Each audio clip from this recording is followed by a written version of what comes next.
and he can join me now. I'm joined by Hassan. Hassan, thank you very much indeed for coming on. Thank you for having me, Piers. It's very early here in Los Angeles, California, but I'm going to try to do my very best to not do my British accent while I'm here.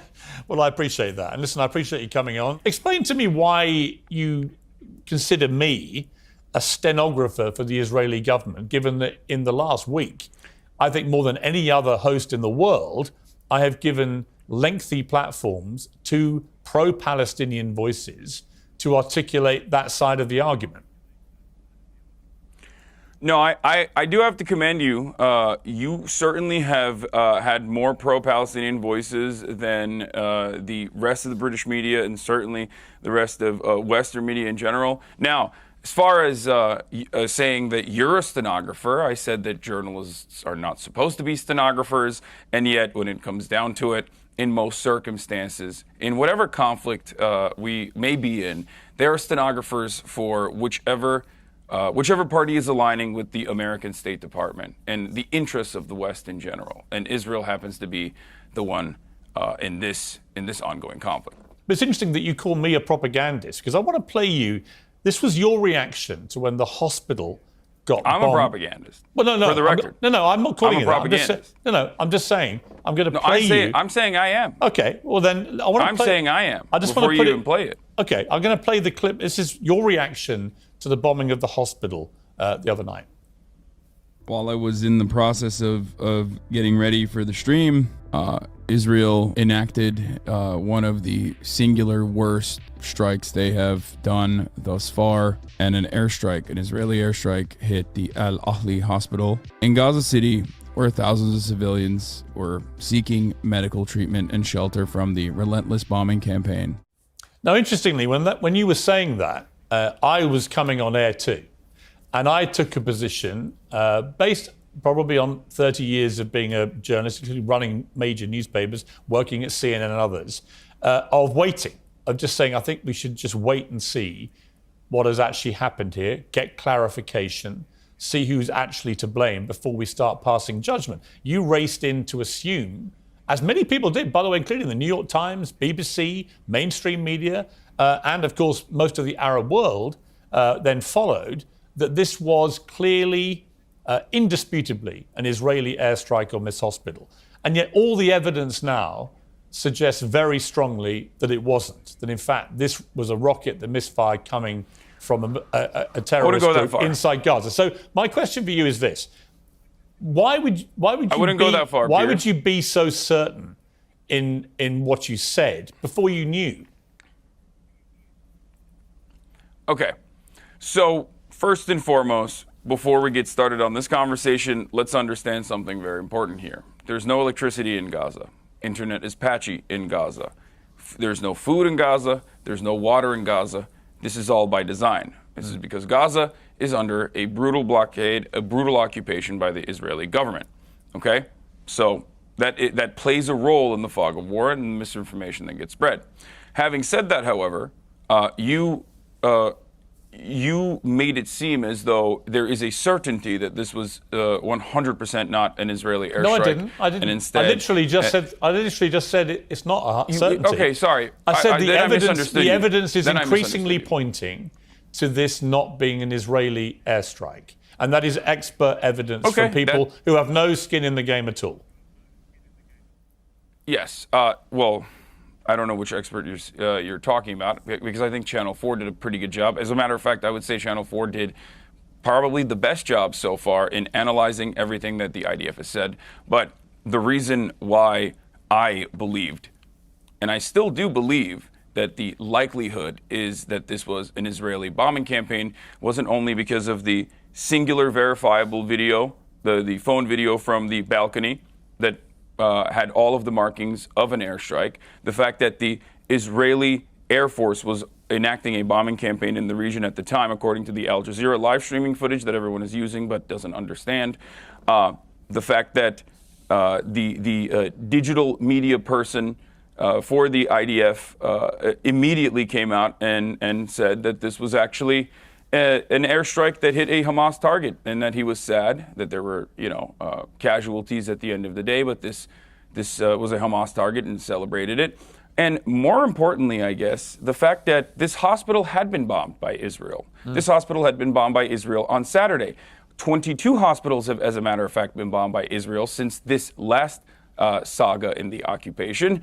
And this hospital had been bombed directly by Israel, where the cancer ward was destroyed. Israel has been bombing all of these hospitals. Israel has been calling all of these hospitals to evacuate over and over and over again. The medical professionals at the hospital had been called by the Israeli government the day prior, and everyone on the ground assumes that this is an Israeli airstrike. They are the ones who experienced the situation. Hassan, so when you have but the every truth single, is, can I just finish this? If you watch the Can I just finish this? BBC account of all this last night, by their Verify unit, which was specifically set up by the BBC to be completely dispassionate in these investigations. And they reached a pretty clear conclusion based on circumstantial evidence, I'll make that clear, that this would not have been an Israeli airstrike, including, for example, the size of the crater, which bears no relation to the size of craters normally left by Israeli. So, look, my point is, neither of us know for sure. But you took to your airwaves immediately because actually you're, I wouldn't even say unconscious bias, your admitted propagandist bias on your part was that you wanted that to be an Israeli airstrike. It suited your narrative. And I would say that that in itself, in its way, wanted it to be an is being a Israeli airstrike. stenographer. Well, you accuse me of being a stenographer. I try and be fair and get to the truth. In your case, I don't think you try to do that. I think you appeal to your audience, appeal to your base, and you don't really care whether the facts are there or not. This is entirely unfair because you just said circumstantial evidence favors that this was not an Israeli airstrike. Yeah. I gave you all of the circumstantial evidence that it does favor that this is an Israeli airstrike. The reason why, however, circumstantial evidence is not enough. And the one thing that I will concede to, because when more information did come out, and no, I do not mean when Israel said that they did not bomb this hospital and it was actually Hamas, and then they turned around and went, never mind, it's not Hamas, it's actually Islamic Jihad. And then they said, we have more evidence coming out in a couple hours. And then the evidence came out, and it turns out it sounded like the phone conversations that they were able to intercept, supposedly, sounded like, by experts at the very least, to be completely false and completely made up. Yeah, but Hassan, I don't think, listen, in all honesty, I don't think, even as you're saying all this, I think you're a smart guy. Piers, let me finish. I think you've looked at all of this, and I think in your heart, you know this was probably not an Israeli airstrike. And I'm just curious why you would, instead of admitting that as facts change, that is your not opinion what I'm changed. saying. That is not what I'm saying at all. I don't understand why you would double and treble down when the evidence is pointing the other way. You're asking me to be on your show. Do you want to talk? Yes. If you're asking me to be on your show, and I want to be on the show, thank you so much for having me on your show. Let me explain exactly what I said, and let me explain to you why I think still, to this very moment, until there is a third-party investigation that is concluded by the UN, the International Criminal Court, or specifically a forensic analyst that looks at the situation, is allowed to be on the ground. This is not just my perspective. This is B'Tselem as well, which is an Israeli organization that has also demanded a third-party investigation occur. I am not going to conclusively say that this was not Israel's fault. I don't expect you to. Because I just gave you, and not because I'm a propagandist. As far as me being a propagandist goes, everyone is a propagandist. I'm just honest about it. You're a propagandist. We have our biases. I'm curious who you think I'm a propagandist for. Honest about my biases. Who do you think I'm a propagandist for? Who do I think you're a propagandist for?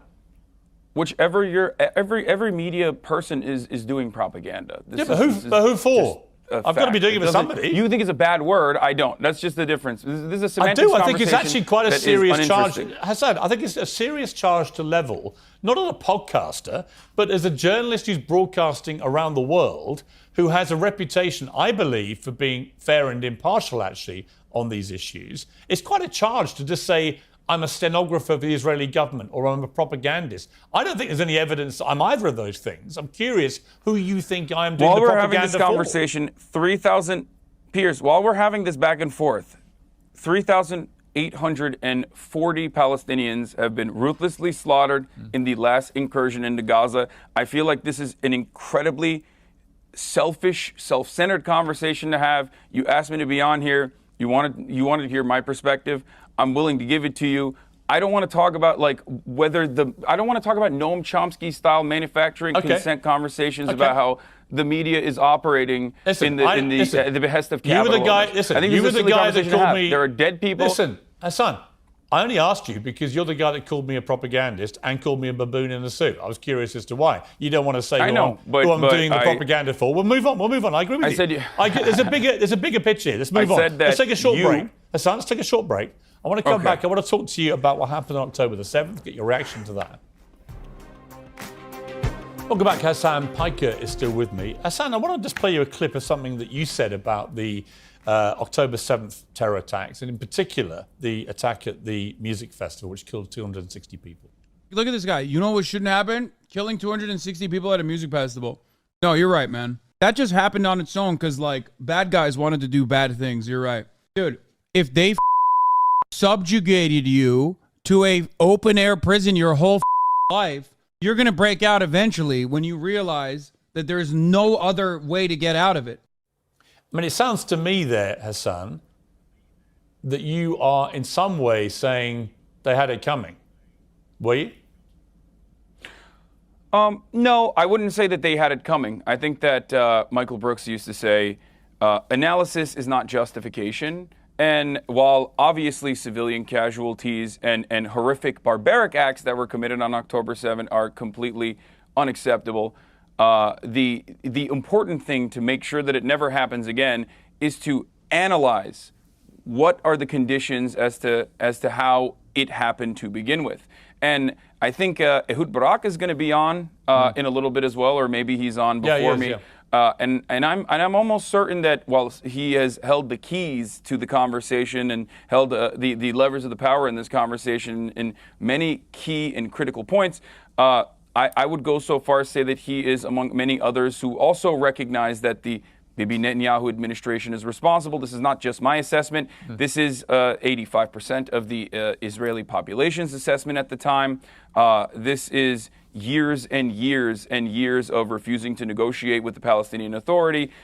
Don't take my word for it. Take Bibi Netanyahu's personal word for it. In 2019, in a closed-door conversation with Likud members, he said that if you want to thwart any kind of Palestinian nation state, you must do everything you can to only negotiate with Hamas. We control how high the fire goes. He has given cash to Hamas by way of Qatar.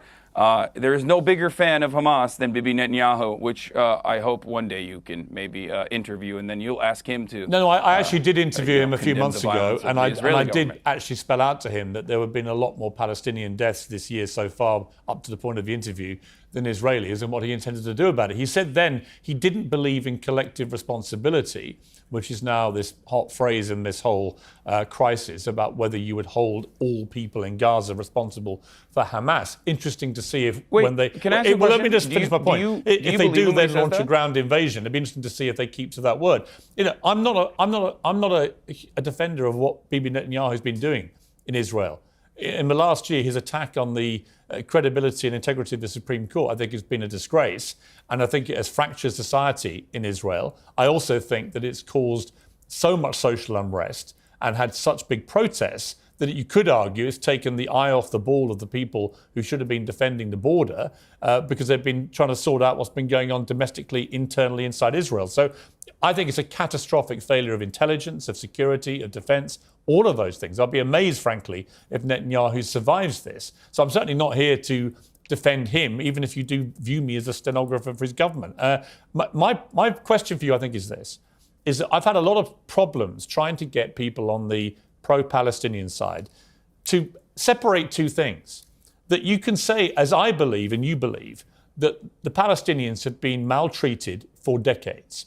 That the situation where they are effectively, I mean, I don't even call it an occupation because Israelis aren't in Gaza. They pulled out in 2005, but they still control the ability of Gaza. This is why I call you a propagandist. I'm just saying the phraseology is confusing to me because the reality is Israel exercises control over people in Gaza. It allows them in and out. It allows them to turn on the tap of water and so on and so on. I get all that. They don't actually live there because they can't live side by side with each other. That's why it's called an open-air prison. Right, I don't That's disagree why they with. call I it don't the world's disagree. largest open-air Yeah, but prison. Hassan, I don't disagree with you, and I've pointed this out for a long time as a journalist. So we don't disagree about the appalling plight of Palestinian people. But the issue comes that if you can't separate that ongoing dispute between Israel and Palestine from the absolutely appalling barbarism of October the 7th, which was on a whole different scale to anything we've seen, where 1,400 people, Holocaust survivors, babies in their cribs, young women taken, tortured, abused, shot, beheaded, it was reported, and so on. If we can't look at that collectively, with a general humanity and agreement that is an absolute atrocity, then there's something wrong with this. And I find that the tribalism on both sides is now so toxic and so frenzied that you get people who literally can't. We've had a bunch of actors, right, signing this statement saying they want a ceasefire in Gaza and calling Israel war criminals and so on. But they don't say a word about the Hamas attacks that precipitated this. And I find that really hard, right? really hard to accept. But do you agree with them? If they had said, for example, that October 7 attacks were brutal and massacres occurred, and then they said everything else, that Israel is committing war crimes, would you agree with them? Okay, here's what I would honestly say about that. Is Israel not allowed to defend itself from the worst terror attack we've seen since 9/11? Is it not allowed to defend itself it's just odd. after You said 1,400 people in Israel are butchered in that way? And the question then, if you assume that they are able to defend themselves, as any free democratic country, that is the then Israeli the question State becomes, Department line, Hassan, that is the IDF's line, that is the line that everyone Hassan, let me ask channeled. you this. It then becomes a question of how can they defend themselves? If their mission now is to get rid of Hamas, a terror organization that's committed one of the worst acts of terror ever seen, if that is their stated aim, then what they are doing is consistent with that, isn't it? No. Here's why this is actually an abject failure, and this is not just my perspective on the matter. I'm just a dumb idiot with a Twitch stream who is live reacting to the news and trying to make sense of everything as it's ongoing. I usually have a policy of not covering breaking news, and sometimes that policy is violated, but ultimately I am not held up by the same journalistic standards, even though I think I do a much better job than most other news outlets in general. So let me just say this really quickly. You said Israel has a right to defend itself. Absolutely zero people think that this is a ridiculous statement. However, how Israel is defending itself is collective punishment. Now, collective punishment in the form of depriving 2.2 million people of electricity, collective punishment in the form of depriving them of water, of food, collective punishment of in the form of 51 people dying in the West Bank, where, there is no Hamas in the West Bank, and yet 51 people have died because in the West Bank, settlers that are occupying Palestinian territory in violation of the international law, settlers who are doing an act of colonial terrorism, and this is not my statement on it, this is international law, that are doing horrifying things by simply just existing there and maintaining the presence with an occupying force in the form of IDF, who is ritualistically humiliating Palestinians in a structure that B'Tselem, an Israeli organization, calls the permit regime, where every waking moment of Palestinians' lives in the West Bank are absolute hell, where they have no legal recourse. 51 Palestinians have died, and that was before the Ramallah protest that happened last night, and the Israeli forces were opening up with live fire on protesters last night. So who knows what that death toll has become? This is all a product of Israel being an apartheid state. This is a violent apartheid state. There is no way to be a peaceful Hassan, apartheid let me ask you state. this. It is a violence. It is a violence required for its maintenance. Okay, listen. And that violence is frustrating people. I hear you. That violence is radicalizing people. But here's Hold on. As far as Israel, as far as what Benjamin Netanyahu has done, as far as the war government, what they have done, piers, going into Gaza and bombing Gaza and killing 3,480 Palestinians so far in Gaza, 1,000 plus children out of all of those casualties, 22 hospitals being bombed, a bakery, the only remaining intact bakery being bombed yesterday. These are horrifying crimes that you would openly say are horrifying and unjustifiable when Russia does it, but when Israel does it, Israel has a right to defend itself. This is identical to the same talking points that I've heard from every Israeli administration official. It's the same talking points that I've heard from American politicians championing the exact same talking points. It's the same thing that I've heard from everyone else in the media. You might have been against the Iraq war and you use that, but you're using that for evil, in my opinion, at this point. If you are not sitting here and condemning those acts of war crimes, those acts of violence, those acts of collective punishment. Well, I would say to that I think the death of any child in this conflict is horrific, absolutely horrific. But the question comes down to me that after an act of terror, as we saw on October the 7th, Israel should be able to defend itself and should be able to go after the people that perpetrated that, who live amongst civilians in Gaza deliberately. And the question for me becomes down to what is proportionate. I don't know the answer, Hassan. I'll be honest with you. I don't know what that answer is. I do know the answer to that. Last night I had Dr. Ofer Kassif, an Israeli Knesset member who was expelled, suspended for 45 days for saying what I believe is the truth. Championing the exact same position of the Haaretz's editorial board. There are a lot of thoughtful people, a lot of formative Holocaust scholars, a lot of historians that all agree on the same point. The reason why violence that even penetrates through the Israeli security blanket that people thought existed, that penetrated through that Iron Dome, the Iron Wall, if you want to call it that, is because of years and years of oppression and years of violence, which is a necessity to maintain an apartheid state. And this has to stop. There's only two ways out of this. Either you engage in full-blown ethnic cleansing, and if you listen to the likes of Smotrich, or if you listen to the likes of Itamar Ben-Gvir, and these very unfavorable, unpopular, far-right figures, if you listen to Netanyahu and his Likud government, they say that they are interested in going in that direction, the ethnic cleansing direction, the ethnic displacement direction, or the only way out of this for a real solution is to move towards peace, to genuinely end the blockade, to end the apartheid, to end the occupation, and create a pathway towards citizenship for all people with a right to return, for all 14 million Palestinians, 5 million of which live under Israeli occupation. It's brutal. And then the rest living in diaspora. These are not unreasonable requests. These are requests that understand the dignity and the humanity of one side and does not simply treat them as their colonial subjects. Hassan, and it's the only way to create permanent security and prosperity in the region. If it was as simple as that, I'm sure that would have happened already. I would say this. I agree with a lot of what you've just said. Not all of it, a lot of it. I don't think you can ever achieve peace now with Hamas controlling Gaza. I don't think you can achieve peace with Netanyahu in charge of Israel, actually, after this. I don't think his own people will want him to be in charge of Israel down below when they examine exactly how this happened. But we will see. But Hassan, I've got to leave it there. Look, it's good to talk to you. You know, you're an important, influential voice to a lot of people. And I think we have a lot of common ground, and there are some things that we disagree about. But I suspect it's not as much as you think.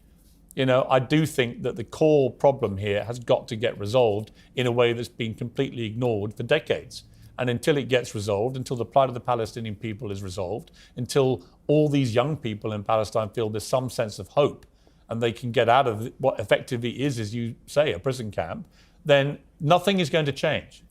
I don't think it justifies in any... Let me just say, I've got to finish it, but I don't think it justifies in any way what happened on October the 7th. But I do agree with you that until that core problem gets resolved, there will never be peace. Hassan, I appreciate you joining me. Thank you very much.